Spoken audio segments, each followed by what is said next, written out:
मैं चाहता तो हाथरस वाले मामले में भारत बंद करके दिखा देता आप लोगों के सहयोग से। इतनी हिम्मत ताकत आप लोगों ने मुझे बख्शी। अगर आपने साथ दिया तो इतिहास बदल के दिखाएंगे जैसा बाबा साहब ने कहा, और अगर आपने साथ नहीं दिया तो शहीद हो जाएंगे, लेकिन समझौता नहीं करते, गर्दन कटवा लेंगे लेकिन झुकने देंगे समाज का सम्मान। ये बात आप याद रखें।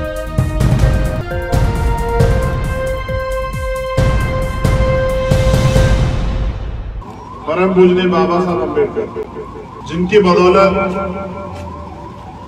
इस शोषित वंचित समाज को बोलने का, सुनने का, घूमने का, बैठने का, सम्मान से जीने का, पढ़ने का, तमाम तरह के जो अधिकार हैं मिले।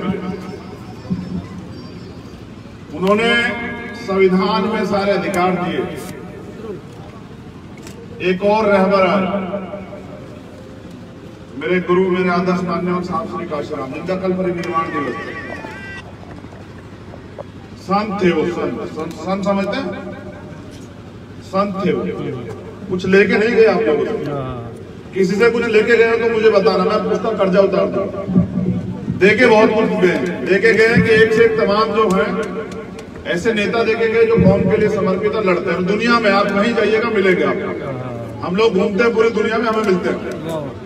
हम देश के किसी कोने में जाते हैं, आखिरी जगह जहाँ की बोली आप नहीं जानते, जहाँ का खान पीन आपको समझ में नहीं आएगा, रहन सहन समझ में नहीं आएगा, वहां मान्यवर काशीराम साहब समझ में आता है।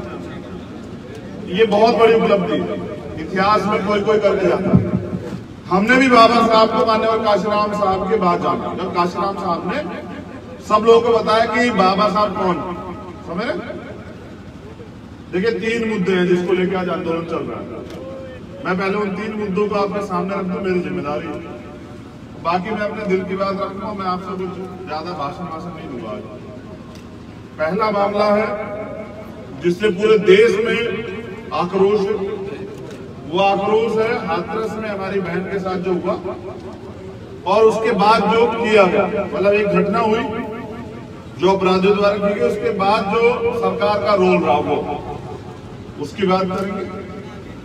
एक दूसरा बड़ा मामला यहाँ किसानों का चल रहा है, उसमें भी पूरे देश में बड़ा मामला। अन्नदाता बहुत जरूरी है, अन्नदाता देश की रीढ़ है, अगर उसको नुकसान होगा तो देश कमजोर हो जाएगा।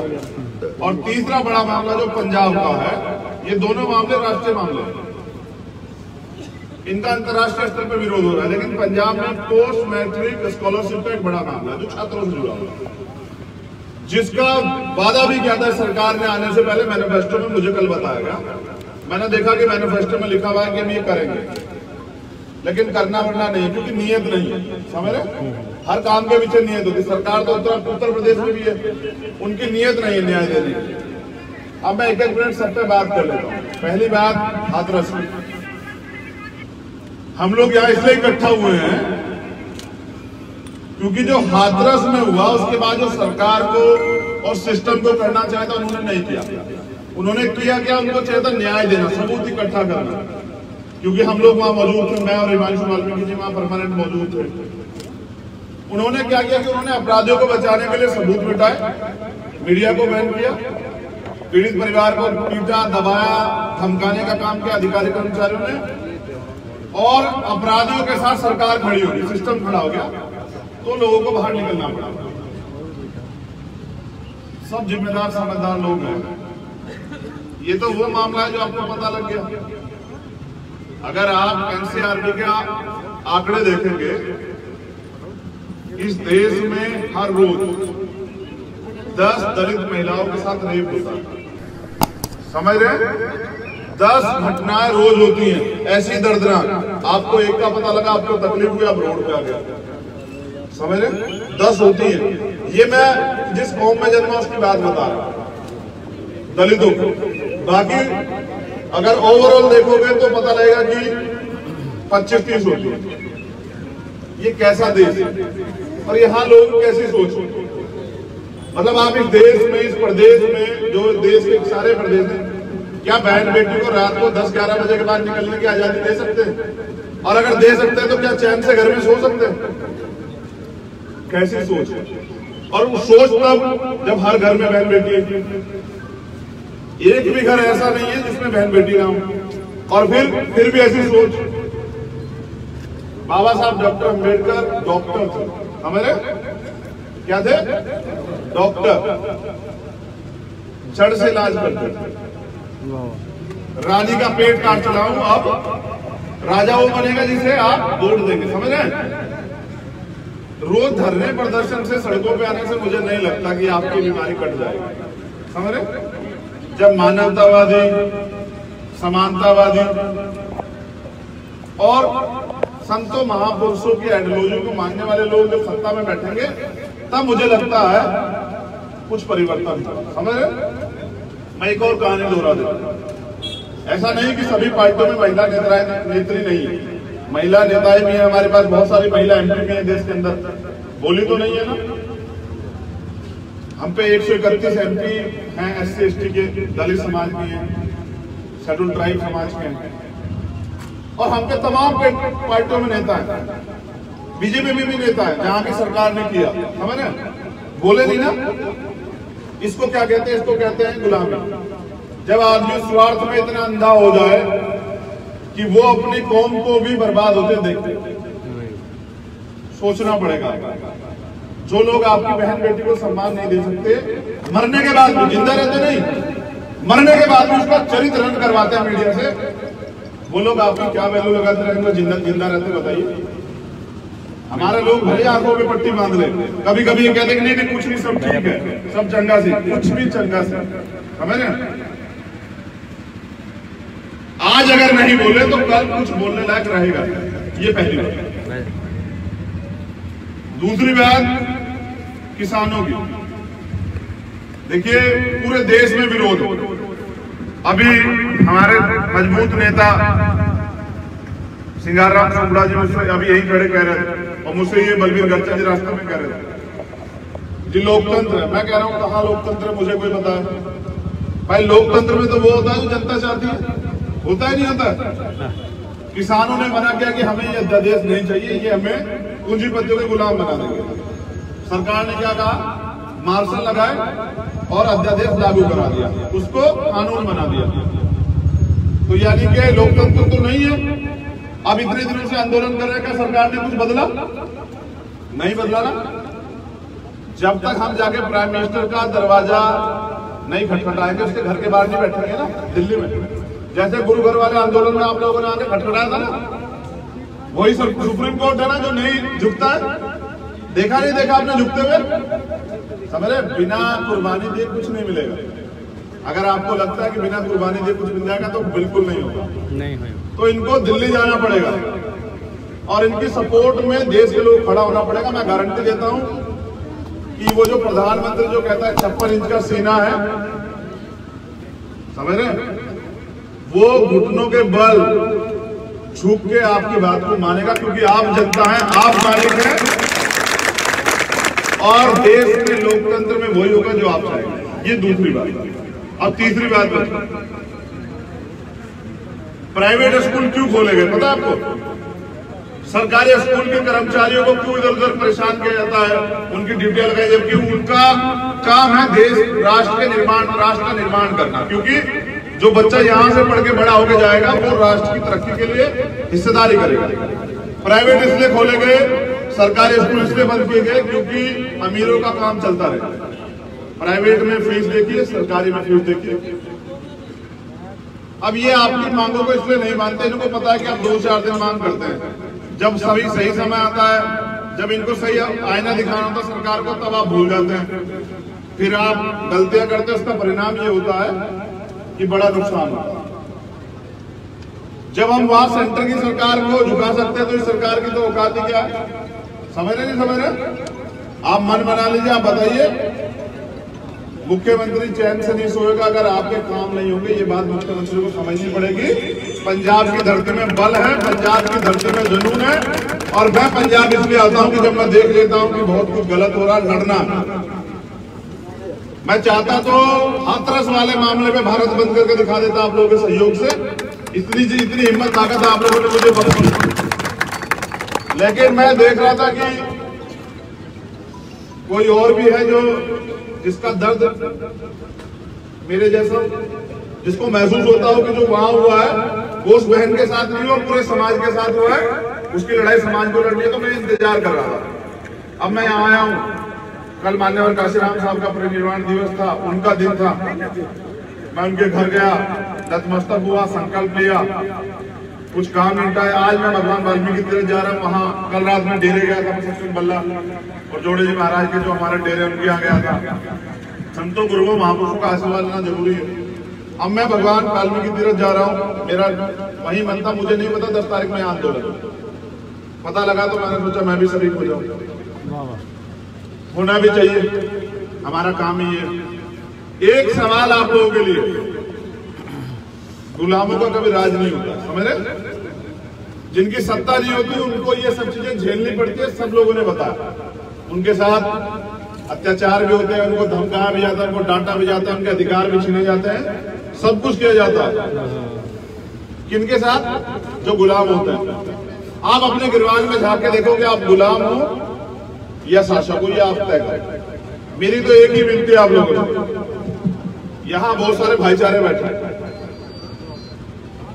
यार। अगर अब भी तुम्हें लगता है कि अगर अलग अलग हो गए कुछ हो सकता है तो कोई दिक्कत नहीं। अगर तुम्हें लगता है कि समय आ गया है अपने निजी स्वार्थ खत्म करके एकजुट होकर इस लड़ाई को लड़ने का, तो तुम पे आखिरी मौका। जो भाईचारे हैं, सरकार ने तुम्हें इतने टुकड़े फूट डाली है, अलग अलग बना के। जातियां तुमने नहीं बनाई, समझ रहे हो? तुमने तो नहीं बनाई जातियां, तुम्हें तो अधिकार नहीं थे। बाबा साहब ने कुछ रोकथाम करके तुम्हें इकट्ठा किया। अगर तुम अब भी इकट्ठा नहीं हो तो मैं गारंटी देता हूं कि वो दिन दूर नहीं कि ये हर घर में होगा, समझ रहे हो? आखिरी मौका है आप लोगों को। चाहे तो स्वार्थ में रह के अपनी जाति को सर पे रख के अलग अलग घूमते रहो, और चाहे मान्यवर काशीराम साहब के दिखाए रास्ते में कि इकट्ठा कैसे होना है, सारे बहुजन 85% लोग एकजुट हो जाओ। और अगर तुम ये सोच बैठे हो कि नहीं, दूसरे के घर में रह के अगर तुम सोचते हो कि तुम्हें न्याय मिल जाएगा, तुम्हें अधिकार मिल जाएगा, तो भैया मेरी बात सुनो। जब से राजनीति शुरू हुई है, जब देश आजाद भी नहीं था, तो तब भी यहाँ कांग्रेस, बीजेपी, जनसंघ वगैरह तब भी यही थी, समझ रहे? अगर इन्होंने तुम्हारा भला किया होता तो मुझे लग रहा है कि फिर मान्यवर काशीराम साहब को इतना समर्पण करके आप लोगों के बीच में आने की जरूरत नहीं थी। देखो, फैसला आपका है, काम आपका है, आगे बढ़ाना है या गुलाम बन के पीछे खड़े रहना, ये आपको फैसला लेना है। मैं आपको पूरी जिम्मेदारी से एक बात कहता हूं, आप मालिक हैं, हम आपके परिवार का एक हिस्सा हैं। जैसा मैंने कहा कि मीडिया सारे मामलों को तो नहीं दिखाती, समझ रहे? एक आधा जो हाईलाइटेड हो जाता है उसको दिखाती। और हम भी इंसान है, सब जगह नहीं जा सकते, तो हमने यूनिटें बनाई इसलिए कि न्याय की आवाज कमजोर ना पड़े। लेकिन मैं आपसे ये कहना चाहता हूं भाई, आप चाहते हैं कि यही चलता रहे या ये बंद हो? मेरी बीबियां बैठी, क्या आप चाहते हैं कि इस तरह से हमारी बहनों का चरित्र हनन और उनका जो है ये अपमान किया जाता रहे देश में? तकलीफ नहीं होती क्या? जिस्म जो है छन्नी नहीं होता जब ये सब चीजें सुनते हैं? क्या अंदर तक जो है जख्म नहीं होते? जानवर में और इंसान में एक छोटा सा फर्क है कि जानवर अपना दुख किसी को बता नहीं सकता बोल के, इंसान बता सकता है। मुझे नहीं, अब हम जानवर नहीं है, ये हमें समझना पड़ेगा। मेरा आपसे इतना निवेदन है कि आप इकट्ठे हो जाएं तो बहुत बेहतर है। और बाकी हमारा काम जो है हम उसे जानते हैं। पूरे देश में कहीं कुछ होगा, वो कोई मामला आप बेहतर जानते हैं, चाहे 2 अप्रैल का हो, चाहे वो 23 फरवरी का भारत बंद का हो जिसमें आप लोगों ने बड़ा सहयोग किया था यहाँ भी, चाहे वो गुरु घर को बचाने का आंदोलन हो, चाहे वो मुस्लिम भाइयों के लिए जमा मस्जिद का आंदोलन हो। देखो भाई, ये जो शरीर है ना, ये समाज के नाम समर्पित किया और मान्यवर काशीराम साहब को गुरु से माना। बहुत नेता है, क्योंकि उनके जैसा कोई नजर नहीं आता, तो उनके सिद्धांतों पर चलना फिर कुछ नजर नहीं आता, समझ रहे? जब तक मैं हूं, मैं पूरी जिम्मेदारी से कहता हूं, कहीं भी अन्याय होगा मुझ तक खबर आएगी, मैं चैन से नहीं सोऊंगा और ना सोने दूंगा अपनी जो टीम है उसको। समाज की जिम्मेदारी है कि वो सपोर्ट करे। भाई क्या मेरा भी तो हक बैठता है, मुझे एक मौका मिले, क्या मुझे मौका नहीं मिलना चाहिए?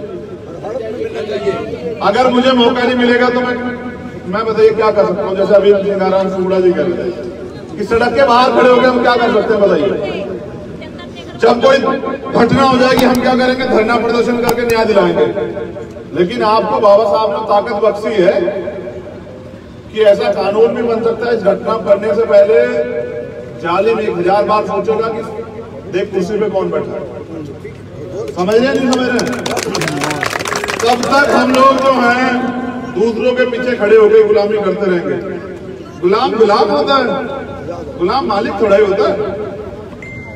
रोटी खाते हैं, मेहनत करते हैं, अपने संतों महापुरुषों की बहुत बातें करते हैं, उनके तमाम वाणियों को पढ़ते हैं। चलेगा कब उसमें भाई? अपने जीवन में तो चलते बीपी, अपने पूरे जीवन में तो चलना नहीं। मंचों से खड़े होकर बड़े बड़े नारे, मंचों से खड़े होकर बड़ी बड़ी वाणियां पढ़नी, लेकिन चलना नहीं है। चलेगा कोई और? मैं तो बस सिर्फ मैं, मेरा परिवार, मेरा घर, मेरे लिए पैसे, मेरे लिए बंगला, मेरे लिए गाड़ी, बस मुझे इकट्ठा करना है, बस ये सोच है। इस सोच से बताइए समाज कैसे बदल जाएगा? ये पैसा और ये तो दलाली से भी इकट्ठा हो सकता है, ये पैसा तो गुलामी करके भी इकट्ठा हो सकता है। लेकिन अगर आप चाहते हैं कि समाज आपको याद करे हमारे रहबरों की तरह, तो उसके लिए फिर कुर्बानी देनी पड़ेगी, त्याग करना पड़ेगा। आप यहाँ बुजुर्ग भी हैं, नौजवान भी है, हमारी बहनें भी हैं, हमारी बीबियां भी है। गुलाम है आप लोग, गुलाम। आज मान लो चाहे घर पे जाके अपना इतिहास टटोल के देख लो कि गुलाम हो या नहीं। और मैं गुलाम नहीं हो सकता। सम्मान से जियाऊं, जीवन के आखिरी क्षण तक सम्मान से जीऊंगा, ये आपको वचन देता हूं। ये चौक हमारा है, ये प्रदेश हमारा है, देश हमारा है। अगर आपने साथ दिया तो इतिहास बदल कर दिखाएंगे, जैसा बाबा साहब ने कहा। बाबा साहब ने कहा कि जो कौम अपना इतिहास नहीं जानती वो इतिहास नहीं बदल सकती। अगर आपने साथ दिया तो बदल के दिखाएंगे इतिहास, और अगर आपने साथ नहीं दिया तो शहीद हो जाएंगे, लेकिन समझौता नहीं करते, गर्दन कटवा लेंगे, लेकिन झुकने देंगे। समाज का सम्मान की बात आप याद रखें। सत श्री अकाल। भाई चंद्रशेखर आजाद जिंदाबाद। जय भीम, जय भीम, यहाँ ये हमारे रहबरों की धरती है। जब बहुत तकलीफ हो जाती है ना, तब यहाँ आ जाता हूँ, यहाँ से ताकत मिलती है, आ जाते हैं ताकत इकट्ठा करने। लड़ाई बहुत लंबी है। तो बाबा साहब को नहीं देख पाया, काशीराम साहब को देख। आप सब लोगों का मंगल हो, संतों महापुरुषों की कृपा आप पे बनी रहे, मालिक आपको सबको चढ़ती कला रखे। मेरी बहुत बहुत मंगल कामनाएं। आप लड़ रहे हैं, आपकी इस ताकत से हमें वहां भी बल मिल रहा है और पूरे देश दुनिया को बल मिल रहा है। हमें हर घटना को हाथरस की तरह उठाना पड़ेगा। तो मुझे लगता है कि न्याय जब मिलने लगेगा तो अन्याय कमजोर पड़ जाएगा। अगर हम जाति देखकर या ये देखकर फायदा नुकसान देखकर उठाएंगे तो खराब हो जाएगा। बाबा साहब अम्बेडकर देश की तमाम महिलाओं के लिए, वो किसी जाति धर्म की हो, उन्होंने इस्तीफा दिया हिंदू कोड बिल पे महिलाओं के अधिकारों के लिए। अगर आप उस समय का ध्यान देखेंगे तो हमारे समाज की महिलाओं में तो हमारे लोगों में संपत्ति नहीं थी उस समय। समझ रहे? हमें जो कुछ मिला वो संविधान से मिला, लेकिन संविधान लागू होते नहीं मिला। फिर हमारे लोगों ने पढ़ना स्टार्ट किया, आगे बढ़ना स्टार्ट किया, तो 10-20 साल लगे। ये जो हिंदू कोड बिल में बाबा साहब ने इस्तीफा दिया वो देश की तमाम महिलाओं को, क्योंकि मैंने क्या कहा, डॉक्टर थे वो फर्क नहीं करते थे। इस देश में महिलाओं की स्थिति ऐसी है, उनको सिर्फ हवस का सामान समझा जाता है, उनको सिर्फ वस्तु समझा जाता है आज तक, क्योंकि उसी से पैदा होते हैं। ये जो जानवर भेड़िए है ना, ये भी माँ की कोख से जन्म लेते हैं। जो जुल्म जाति करते हैं दूसरे की बहन बेटियों पे, हमने नहीं बदलने का सोचा है। हमने नहीं बदलने का सोचा, इसलिए कह रहा हूं कि जड़ से खत्म करना पड़ेगा। बहन बेटी से एक बार लड़के से भी सवाल कीजिए ना, हमेशा बहनों से सवाल क्यों करते हैं? कभी उससे भी सवाल कीजिए जिसको आप बेटा कहते हैं, तू क्या कर रहा है? उसे पूछना चाहिए ना, उसको बताना चाहिए ना तेरी क्या जिम्मेदारी है। नहीं ये सवाल पैदा होगा ना तो मैं गारंटी देता हूँ कि आप नहीं बदल सकते। और हर आदमी दूसरे को ना बदले, पहले अपने आप को बदले, अपने घर में बदले, समाज बदल जाएगा। हम क्या बदलते हैं कि दूसरे के बच्चों कहते हैं तेरा बच्चा खराब चल रहा है, कभी अपने को बराबर बिठा के पूछा तुमने कि भाई तेरा कैसा चल रहा है? समझ रहे ना, कमी हम में है, दूसरों में ढूंढते हैं। इसलिए कह रहा हूं, मेरी कोई बात बुरी लगी हो तो माफी चाहता हूं। मैं शहद नहीं पिला सकता आप लोगों को, मेरे पास नहीं है शहद, मैं तो नीम की तरह कड़वा हूं, सच बात कहता हूं। अब समझ जाओगे बहुत अच्छी बात है, लेकिन अगर अब देर करोगे तो सरकार अपने आप इलाज कर देगी, आप पहले मिल जाओगे।